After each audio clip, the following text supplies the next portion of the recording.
Hello, dear fellowship. Things are going to be speeding up a little bit around here. I have some massive projects currently in the works, but instead of becoming a hermit and not reaching out to my flock, I am instead going to be making a few more interesting videos that take less time for me to be satisfied with them. Don't get me wrong though, I'm still going to have my flair. It may take a bit of creativity in order to translate this story into something usable for a home game, but you're game masters. You thrive on the challenge. I'm sure you'll do fine. Before we dive in, here is a list of all of the trigger warnings for this story, just in case we have some viewers that are lighter of heart. Now, enough prelude. Let's begin.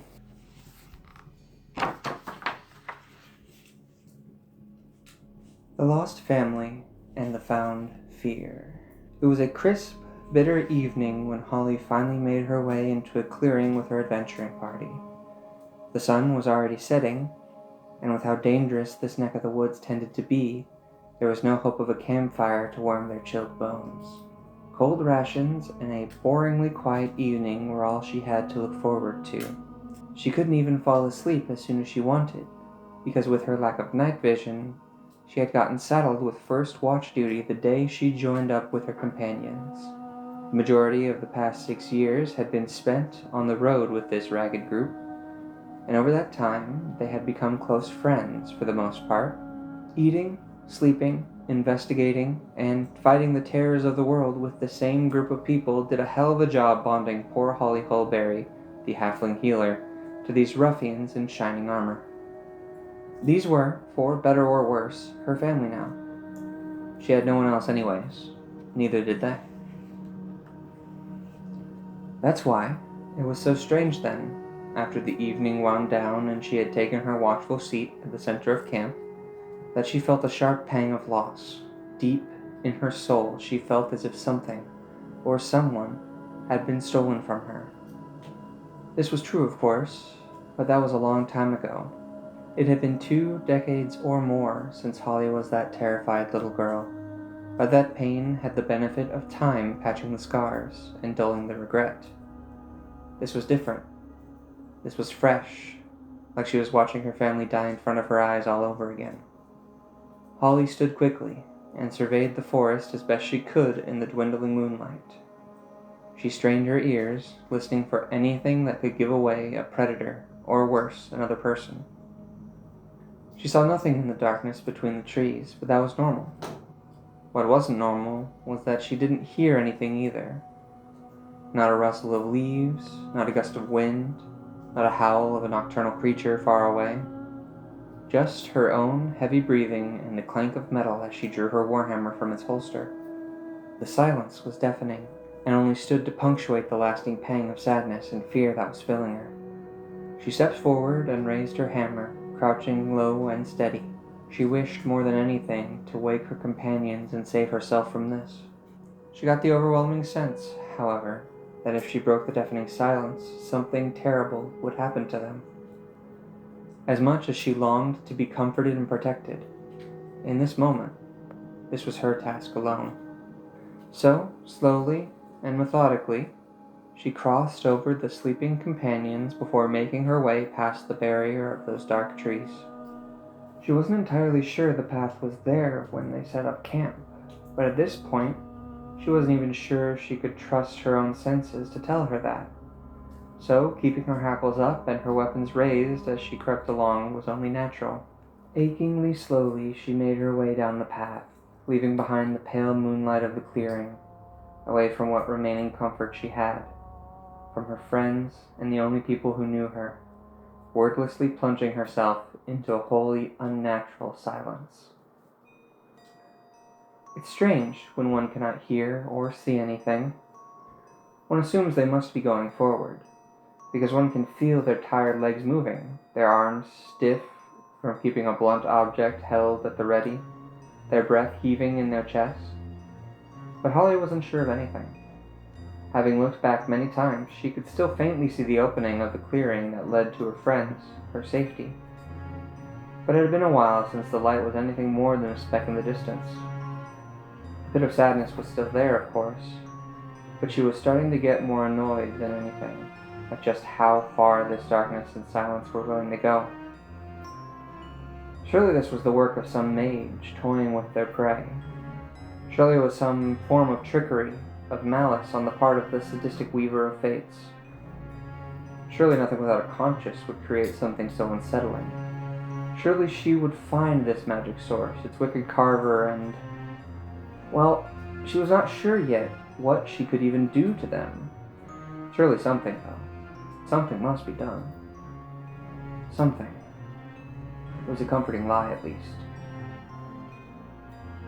After what felt like hours, or perhaps only a few minutes, Holly stopped and steadied her breathing. There was no use going on forever into nothing.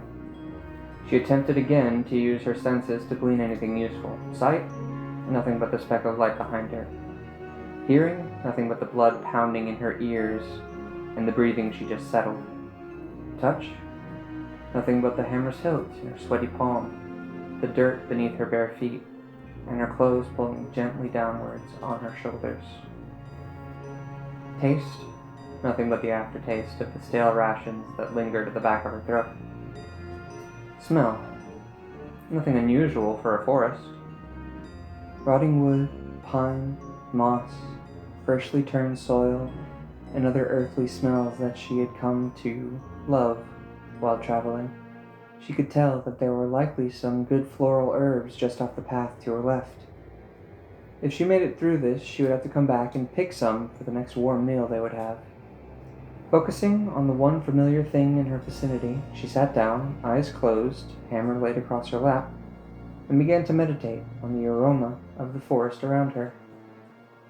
Perhaps this was the right thing, and perhaps not, but it did bring about a new sensation.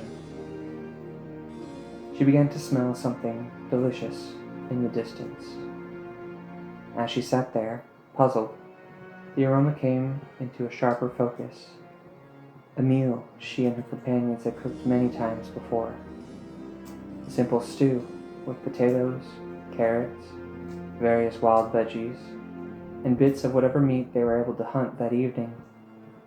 This one smelled like they were able to bag a few smaller rabbits, perhaps a fish or two, and it had those herbs she sniffed out earlier.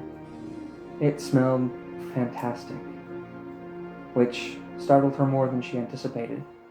Surely this was a trick being played on the helpless healer sitting in the silence of the abyss. The lovely smell contrasted every other sense she had, so much so that she began to again fear her surroundings. Like a small child who was too terrified to open their eyes lest the monster standing over their bed decided to attack, Holly clenched hers tightly, trembling as the aroma of this stew became more vivid in her mind's eye. Slowly standing once more, she raised her warhammer in front of her where the scent was strongest, and urged her eyes to open, preparing for what immeasurable task she must do once they were functional again. She dared them, threatened them, pleaded with them, but for all her effort, they would not open easily. Taking one last, deep, now ragged breath, and steeling herself, she shot her eyes open and leaped back in anticipation of whatever this malevolent force had planned for her. To her surprise, there was only a simple cottage in a clearing of the dense and dark forest, at the end of the path which Holly found herself. A fireplace threw light from the small windows, and for the first time after seeing the light, she could hear it, too. There were sounds of life within the cottage, sounds of merriment and preparation for dinner, plates being set, a few distinct voices talking inanely to one another, a baby cooing. As calming as the scene was in front of her, Holly did not forget herself or her circumstance. She slowly crept into the window and peeked in, keeping her eyes peeled on the forest line for anything unusual. The scene she saw before her was almost picturesque. She couldn't make out the faces, but there were two halflings preparing dinner together, and an infant sitting in a high chair, gnawing on a brand new rattle. The warm fire cast a soft glow over the room, A simple cottage with nothing but the bare essentials. Despite the meager earnings of this couple, however, you could tell they were genuinely content. So content, in fact, that Holly could feel it fighting against the pit that had been in her stomach since this all began, and winning. Holly wished for nothing more than to join them, learn their names, their story. They reminded her of her own parents in a way. Unfortunately, this was more true than she knew. After a moment of joy watching this tableau, the sense of dread she felt began to overtake once more. Not with fear for her own safety, but for theirs. Holly began to scan the wilderness once again, and to the side of the cottage, she saw it. She saw the source of her fear, her sadness, her loss. A hulking form slid out from the forest floor to a full 8 feet of weightless height, filling the space as if a shadow had been thrown across the clearing. This roiling beast of darkness had one discernible feature, its pure white eye. A single floating oval in the center of its mass, gliding with the shadow as it lurched its way towards the cabin. This eye did not seem to notice Holly, or if it did, it showed no sign of care for her presence. She did not bother wondering which, for as this mass of void hurtled itself through the clearing, she could do nothing but scream, a silent scream that was stopped in her throat, not daring to escape into the unnatural quiet of this monstrous domain. She watched as this creature all at once burst its way into the small window, filling the cottage like an explosion and obscuring the figures of the couple, now both painfully aware of its presence. A true scream could now be heard from inside the roiling figure, a spine-chilling scream of fear and confusion, the clanging of a pot falling off its hook and the tinkle of shattered glass and ceramics joining the cacophony. For all the darkness, Holly could plainly tell there was a fight happening within. She finally found her legs once more and rushed herself to the door, tearing it nearly off the hinges to do anything to help.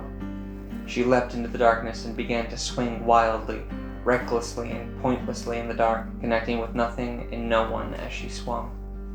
Then, all at once, the smoky figure sucked itself back out of the window and fled into the woods, as fast and silent as it came, leaving the couple alone with Holly in the cottage. Stew toppled over, and plates and glass shattered on the floor. Holly surveyed the room quickly, still unsure what had happened, and breathlessly asked, "Are you two okay? Do you need any healing?" There was no response. She looked again at the couple, both hunched over an empty and shattered high chair. They were silently sobbing. Holly could tell almost immediately what had happened. The child was gone. As the woman looked up, Holly saw herself staring back at her, dim and hopeless. The pang of loss shot through her again, making itself clear. How could she have forgotten? This was her family. That was her child. She sank to her knees there in that cottage and wept, picking up the rattle now abandoned on the cottage floor. She sobbed there forever, drifting into the sense of loss entirely, with no knowledge of what was happening in the space around her, and no care to find out. Years, hours, weeks, time didn't matter. The only thing that mattered was her lost child. She had to find him again. This had been her journey all along, her mission. What she went adventuring for in the first place. It had to have been. She had just forgotten. After some time, she found herself back at the clearing, surrounded by her snoring companions.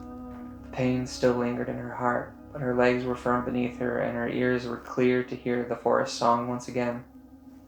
She stood there, tears dried to her cheeks in the cold night, her fist wrapped tightly around a small wooden rattle, with its paint peeling and its handle marked with the teething bites of an infant. She wordlessly shuffled to Hank's bedroll and nudged him with her foot. It was time for the next watch, and she could finally sleep.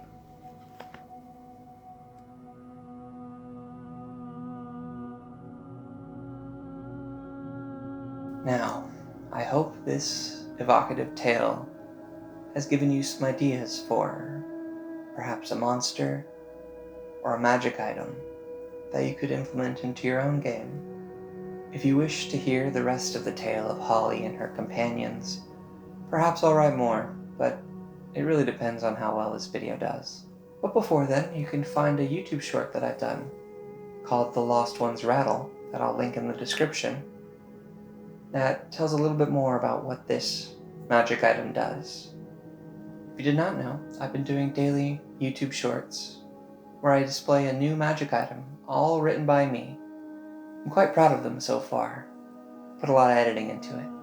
Now, dear fellowship, I ask that you share this with your friends, because this definitely will not hit the algorithm very well, because who doesn't need a good scare now and again? Now, as always, dear fellowship, we close out the sermon the same way we do every video. May the algorithm bless you and keep you, and in the name of the like, subscribe, and holy bell, amen.